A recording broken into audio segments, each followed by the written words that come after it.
Guys, I just sat down and had a conversation with John Conroe. John Conroe! This guy, he has 18 books in his Demon Accord series, multiple other books, killing it everywhere. Everybody loves him, and he has 2 Kindle Vellas in the top 10. What? This guy is amazing. On top of that, he's super nice. This video is filled with awesome insights and just hearing the story of a guy who started writing in 2008 and has made himself into a mega star is incredible. You're gonna love it. Make sure you hit that like and subscribe button because this video is awesome. The videos I'm gonna be doing are awesome. Everything is awesome. Kindle Vella. Hit that button. All right, so we are here with John Conroe. He is killing it all over the place. His series, The Demon Accords, is a force to be reckoned with. It's a very popular series, and he decided to bring some of those stories over to the Kindle Vella. So before we get into Kindle Vella and Demon Accords, let's just talk a little bit about your writing history and how you finally decided to pull the trigger on publishing. And before I just want to say really quickly before you get into that, I urge anyone who's watching this to go over to johnconroe.com and read his bio because it is a work of art. Well, I like to poke humor at myself most of all, but I really got into writing because I had been in finance for several decades, and 2008 was a tough year in the markets, as you might recall. We were slipping into a major market dive and a recession, and I had been writing pretty much a little bit here and there all along. It came out of being a reader for most of my life. When I was young, my parents, if you read the bio, my parents did put me in a sort of experimental college related school, and they gave you way too much free reign. They said, boy, you can choose to go play or you can choose to sit and learn to read. And I was like, nah, I'm going to go play over there with those toys. And my mother was having none of that. So she sat me down every night after dinner and she made me read. And within about 2 weeks, I realized it wasn't a chore, it was fun. So I had two older brothers that had pretty healthy collections of sci-fi books. And I just started my way through them and read everything they had. Then I read pretty much everything that the local library had. My mother worked there. So I would go with her on Friday nights when she had to do the night shift, the evening shift. And I read my way through their collections of sci-fi too. So I guess the point of all this is that when you do enough reading, you begin to formulate the same stories over and over, and you can see them coming, and you can sort of put together your own thoughts and ideas as to how a story might roll out. And over the years, I had puttered around with, putting some of those down, but I never finished anything. I couldn't bring myself to get all the way through a book. And in 2008, when markets were pretty tough, I can remember answering my telephone from underneath the desk, reaching up to grab it because I was hiding from, people who were very upset with the way the world was going. And so escaping from reality took more than just reading. It took actually writing. And so I sat down and I wrote a story that had been sitting in my head for a while. And I got it fully completed and looked it over and decided that it was really not very good. But I had done it. I had gotten through a book. I had created a beginning and end. There was a plot in between. It wasn't very good. Dialogue wasn't great, but I was able to do it. I could put it together and I could get it into some semblance that was actually book-like. So I knew I wanted to try another one and maybe do one quite a bit better. And at that time, my kids were busy reading all of the Twilight series, and they were very much enamored with that story. And they're like, Dad, you have to read about these vampires. So I did, and I didn't like sparkly vampires. And I didn't like sort of the thrust of the storyline. I saw the main character as being portrayed as a weak female, and in my life I only have pretty much strong females around me, so I didn't think that was realistic, and I wanted to create something that kind of had the reverse of that.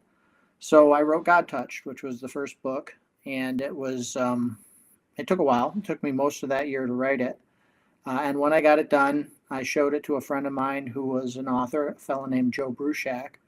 And both he and his wife read it, and they came back to me and they said, John, we've just got one comment for you. And I said, yeah, what's that? And they said, do you want to be a banker or do you want to be a writer? Because obviously you can do both. So I started writing, went back through the book, cleaned it up, tried to put it out to about 30 different agents, and I couldn't get anywhere breaking into the traditional publishing world. So I had heard about um, this new online Amazon feature called Kindle. And I said, what the heck, let's try that. So I put it out on Kindle. It really didn't go anywhere for about a year and a half. And then I got lucky and I got 2 really strong reviews from people who other folks listened to. And from that point on, the books took off. So I just kept writing them. And that's kind of what led me down that path. That's awesome. So there was 2 things in there that I think are really important for new readers. I mean new writers. I feel like new writers look at people like John Conroe and successful authors, and they say, well, why am I taking so long to get there? Why can't I get there? But especially now in a market where people are writing like 8 books a year. So your first book, it took you a year to write. It took some time, and I'm sure you know as you progressed in your writing career, you were able to write faster. But in the beginning, you took your time with it. It took a year, and then it also took a while to take off. It needed something to happen to make it get in front of the audience it needed to get in front of. Yeah, and probably a good deal of that is just serendipity. It's luck. The fact that I had 2 people read it who liked it and gave it good reviews, and they happened to be those kind of reviewers that were heavily followed, um, was luck. At least that's how I view it. From there on out, it sort of took on its own life, and I find that surreal. I never really had a lot of ambition that this was going to go far, especially as I couldn't break into traditional publishing. I had probably given up to some point, thinking, okay, I'm just going to put this out there. Anyone wants to read it, they read it. I made some attempts at doing my own online marketing, and I discovered that I'm not a very good online marketer. So I just kept writing, and I had written the second book, Demon Driven. I had was pretty much started on the third book by the time the first one took off. So, and you're right. As time went on, I got faster. Although I will tell you that the speed of writing a book for me comes and goes. Some books come out very, very quickly. Some of them take time to fully reveal themselves to me, I guess you should say. Right now I'm writing close to the end of the main series, and I'm writing a book called Blood Call, and it's taking its sweet time to reveal all of its secrets to me. But lately they have started to come a little bit quicker, so I have a feeling I should be able to get through that one fairly fast. And that's where the Vellas have been a wonderful sideline for my writing, in that, you know, each week I write a Vella for Demon Accord's Beginning, and I write a Vella episode for Darkkin Night. And my intention is someday those will both each be a book on their own. At some point I'll take them off of Vella and I'll just clean them all up, get a cover for them, put them out there as a book. And matter of fact, Demon Accord Beginnings will be called The Book of Levi, and Darkkin Night will be the same title there. But I have a lot of fun writing those sideline characters and delving into their worlds, and then making that world mesh up with the rest of the Demon Accord's canon. And it's been a really nice way to continue to write every day. So even when I'm having a hard time getting Blood Call to fit into what I want it to, the other 2 are giving me a good outlet, and they're also sort of feeding into that storyline as well, because Demon Accord Beginnings is a prequel to much of what goes on. It's an early part of Declan's life is told by Levi, and the book I'm writing right now is really close to the end of the series, and that's told by Declan. And a lot of things that are occurring in the end of the series have a seed formed at the beginning. So I'm doing kind of both of those at the same time, going back and forth. That's pretty cool. So you had you're writing the Demon Accords. It's an 18 book series and counting. You've won multiple awards for it. You've developed this huge fan base. What made you decide to jump into Vella and give that a chance and try something a little different with it? Well, as I wrote the series, occasionally side stories came into my head, and I would sit down and put those out on paper, knock them out in a week maybe. And they were, to me, they were important side pieces. They were a look into some of these other characters that aren't the main focus of the story, but who are interesting in their own right.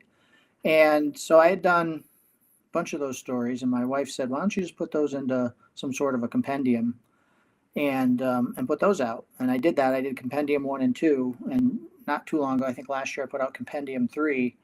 And when Kindle came to me, when Amazon came and they said, "What do you think about the idea of doing Vella?" I said, "I think it's brilliant." I grew up watching a lot of episodic TV. You know, everything I watched on TV growing up was one episode after the other. Usually each episode was sort of a self-contained story, but sometimes they were sequels to the previous episode. And I love that kind of thing. So writing a story like that is fun. And I thought it would be a great way to flesh out other characters and give the readers more of the universe than they were seeing from the mainline books. As soon as they told me about that, I got very excited and started coming up with my first idea. Now the problem is I have a lot of ideas for Vellas, so I can probably keep coming up with new Vellas all the time. Do you change your writing style at all when you're writing for Vella compared to when you write an ebook?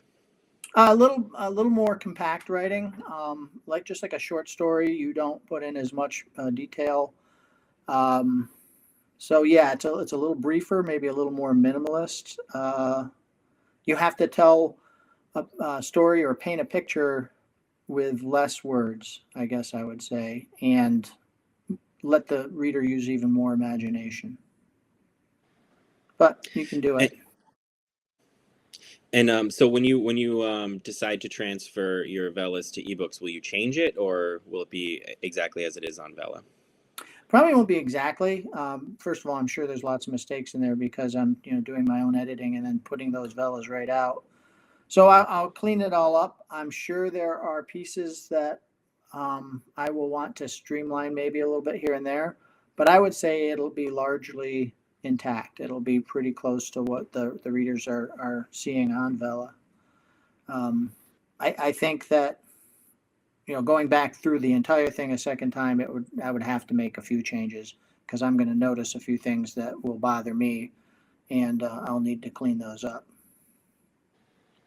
So switching from after having written 18 books in a series and then putting out these sort of extra stories on Vella, was there a challenge in sort of educating your readers on what Vella was and what to expect from it?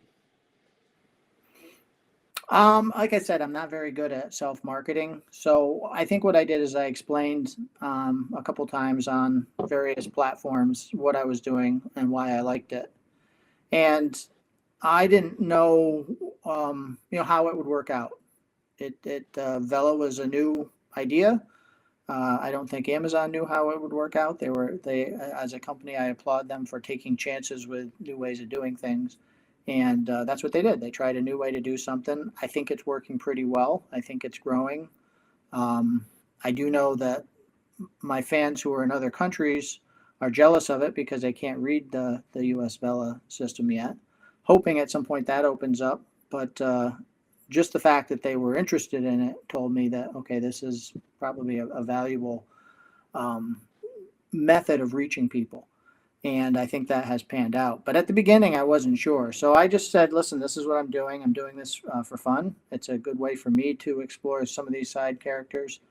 And that eventually each of these Vellas will become a full-fledged book. I just don't know exactly when that'll happen.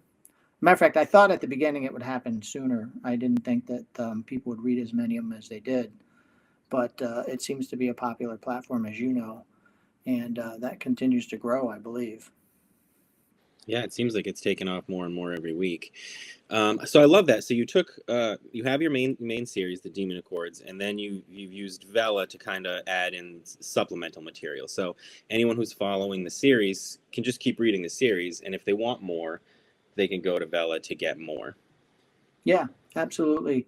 And again, as I said, in a way, I'm writing 3 books at once. So I'm writing a mainline book in the series, and then I'm doing 2 Vellas. And eventually, like I'm nearing the end of the first Vella. I think I have 1 or 2 episodes left, and then I think I've reached the point where it enters the series and the book executable. Um, and so that one will be done for a while. That'll sit complete, and we'll let that simmer for a while. And I'll continue to work on Dark and Night and probably start another one. I have an idea for a Vella that has to do with my sci-fi series Zone Wars. I think I'll call it Apocalypse High, as in high school. So there's another way to look at that universe as well. And then eventually, once Demon Accords Beginning starts to drift downwards, I'll probably pull it off and turn it into its own book. And so basically, I'm writing 3 books at once, and it's a different way to complete them. And it may take a while to get through all of them, but then suddenly, boom, there's 3 books. So that's a new way of producing that's different than what I've done before. Yeah, so when you put out Demon Accords Beginnings, it was an immediate hit and continues to be a big hit. What made you decide to put out a second one at the same time? Again, I have questions about these people that are lurking in my universe, and I have to kind of look into that. So one of my favorites has always been Katrina, who was a vampire turned at the age of 12. So she was trapped in a child's body for over 150 years of her existence. And I have to think that most people wouldn't survive that. And certainly, if you did survive it, you would come away with some trauma. And she has shown that she has a little bit of a sociopathic character. So I wanted to understand a little bit more about that, and how she became who she is in the mainline series. She is pretty much one of Tatiana's fixers, or go-to people for problem solving. And there is pretty much nothing that she won't do to serve her queen. And I wanted to understand a little bit more about what her background looked like. And it's been an interesting ride so far, because when I started it, I knew she was about 170 years old, but I hadn't thought a lot about what that was like to go back that far in time. So I've had to do a lot of research as I write her and find out all the different changes she's seen. My grandmother on my dad's side lived to be 103 years old. And I can remember talking to her about all the changes she saw in her lifetime, growing up in a tiny town in Rupert, Vermont, where everyone used horse and buggy, to the point where she was watching shuttlecraft take off and seeing people land on the moon, and learning about computers and all the things that we have nowadays. So to have that span of life and to see those kind of changes is kind of an amazing thing to think about. And if you were able to live 150, 200 years, what would you have seen if you lived through the Civil War, World War I, World War II, everything that came up through the 19th century and into where we are today? So we're exploring that, and it's made me do an awful lot of research to find out. I got partway through an episode and realized that she wouldn't need to use the telegraph because the telephone was becoming very popular. And so I had to go back and rewrite that. And it's a good thing I realized that, because it would have looked kind of clumsy if I hadn't. But it's an interesting thing to explore, and I really do love to explore in my own brain, what these characters are facing and what that looks like. And I usually don't know where it's going to lead. What's that? I said I usually don't know where the story is going to lead. It's as much a surprise to me as anyone. So a little bit of pantsing on that one. A lot of pants. I'm very much a by the seat of the pants guy. That's how I am as well. So that's great. So you have these characters who you've written it in multiple books, and you want to explore them more. And if you want to explore them more, that your diehard readers also want to see them explored more. So that's really cool. Do you find it challenging to do two at once in terms of being able to transition from one story to the other? And then also, I know that the readers only have one fave for the week, so kind of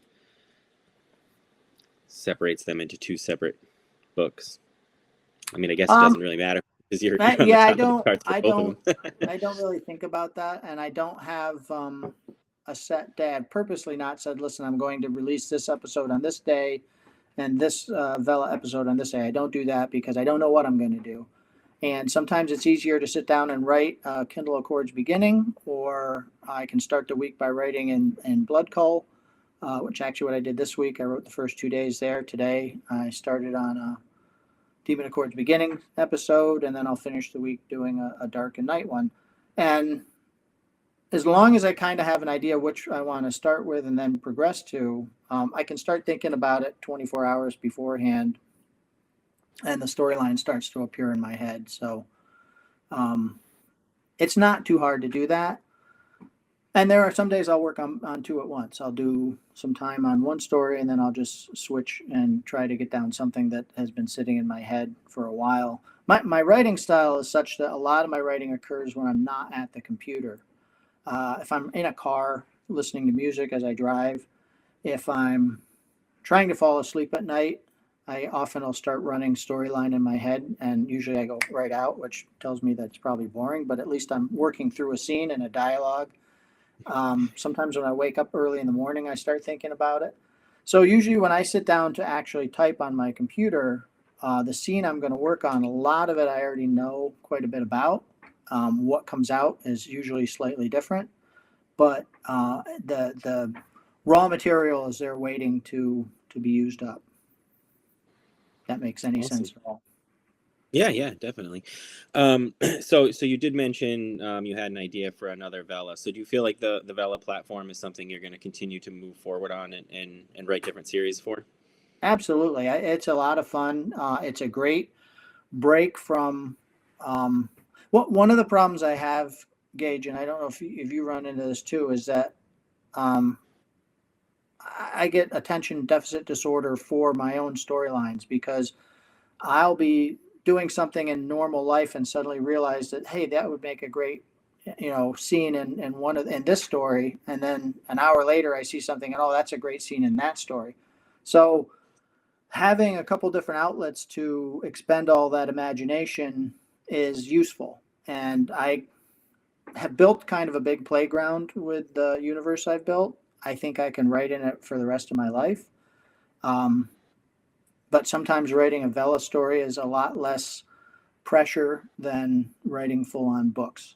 And I just enjoy it. So it's great. It's a nice side venue for writing, a great way to get into other characters. And like I said, it fleshes out the universe. Now, I know you don't want to give spoilers, but is there anything you can give to the fans about what's coming up in the storyline? Yeah, or just yeah. Well, I can tell you that in Declan's prequel, we're nearing the point where he'll be meshing in with the events of the book Executable, and that's pretty much where I think we'll leave that off. We'll see how that works, and that story is all told by his real only male figure in his life, which is Levi Gildersleeve. And I think the whole genesis of that series, that Vella series, was how do you raise a super witch? How do you raise any kind of being that has power to change reality with their mind, let alone one that can kind of do godlike things? How do you instill in them principles and restraint and consideration? Why wouldn't he be a raging maniac that would, if he had road rage, he'd just flip a car off the road in front of him and keep driving? How do you do that? And I think it requires some real special people in his life in order to instill those kind of principles. And it certainly, while he's being raised by his two aunts, I think young men need older men to teach them how to be a man. And that's something I'm pretty confident is an important detail.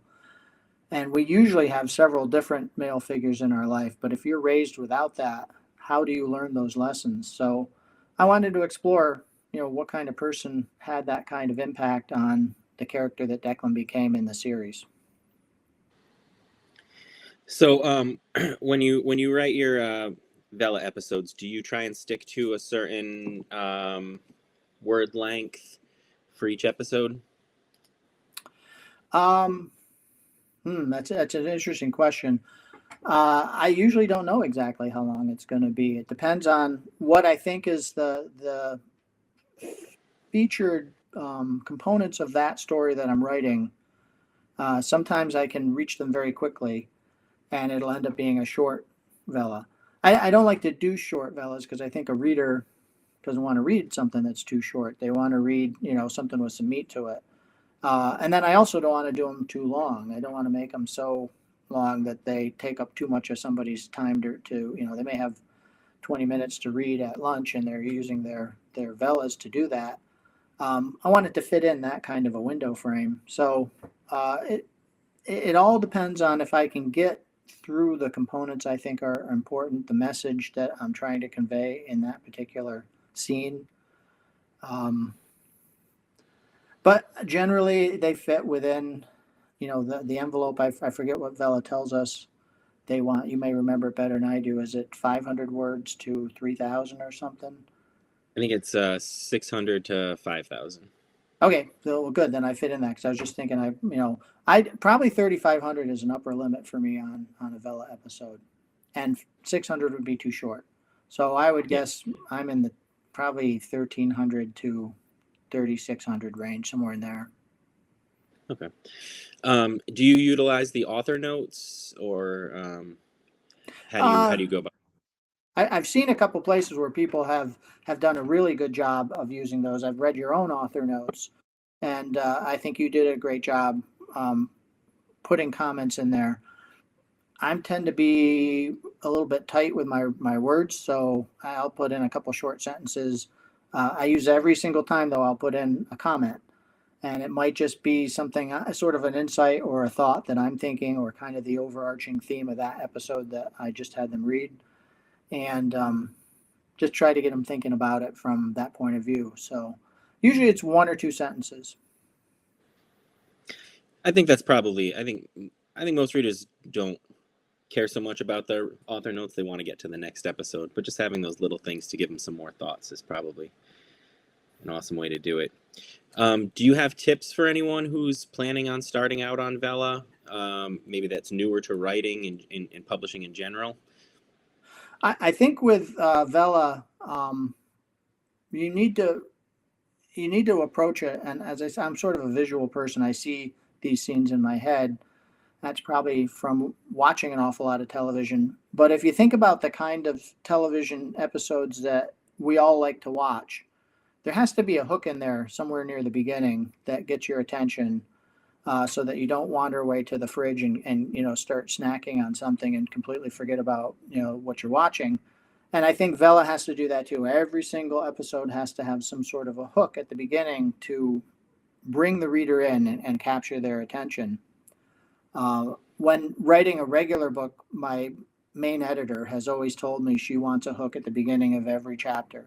And I view Vella's each episode is basically like a chapter.